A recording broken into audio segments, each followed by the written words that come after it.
শিল্পকলা একাডেমির জাতীয় চিত্রশালায় চলছে ১০ম আন্তর্জাতিক আন্তঃবিশ্ববিদ্যালয়ে আলোকচিত্র প্রদর্শনী। নর্থ সাউথ বিশ্ববিদ্যালয়ের আর্ট অ্যান্ড ফটোগ্রাফি ক্লাবের আয়োজনে কলকাতার আইসিসিসিআর সহ ৩টি ভেন্যুতে ধারাবাহিকভাবে আয়োজন করা হবে এই প্রদর্শনী।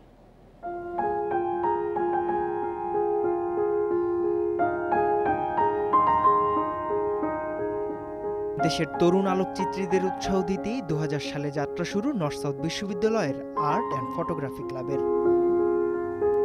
সেই ধারাবাহিকতায় এনএসইউ-এপিসির ১০ম আন্তর্জাতিক আন্তঃবিশ্ববিদ্যালয় আলোকচিত্র প্রদর্শনী শুরু হয় শনিবার। এবারের প্রদর্শনীতে মনোনয়নের জন্য জমা পড়ে ৪১টি দেশের ৮৮টি বিশ্ববিদ্যালয়ের ৯৩৪ জন আলোকচিত্রীর ৮,০০০-এরও বেশি ছবি ও ৬০-এর বেশি ফটো স্টোরি।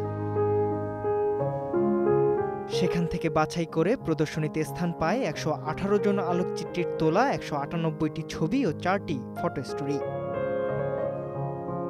প্রথমবারের মতো প্রদর্শনীর আয়োজন করা হয়েছে দেশের বাইরেও। চিত্রশালার পর ১৬ নভেম্বর থেকে কলকাতার আইসিসিআর-এ ৩ দিন এবং ২৮ নভেম্বর থেকে বিশ্ববিদ্যালয় ক্যাম্পাসে প্রদর্শনী চলবে আরও ৪ দিন। একটা স্টুডেন্ট ক্লাব হিসাবে, একটা স্টুডেন্ট বডি হিসাবে আসলে আন্তর্জাতিক পর্যায়ে নিয়ে যাওয়া, এটা সবচেয়ে অনেক বড় চ্যালেঞ্জ ছিল। অনেক বাধা ছিল, অনেক রকম নেগেটিভিটি ছিল।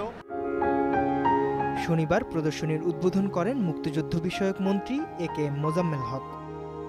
১ ডিসেম্বর প্রদর্শনীর শেষ দিনে সেরা আলোকচিত্রীদের হাতে তুলে দেওয়া হবে পুরস্কার। Faisal Siddiqui, independent news, Dhaka.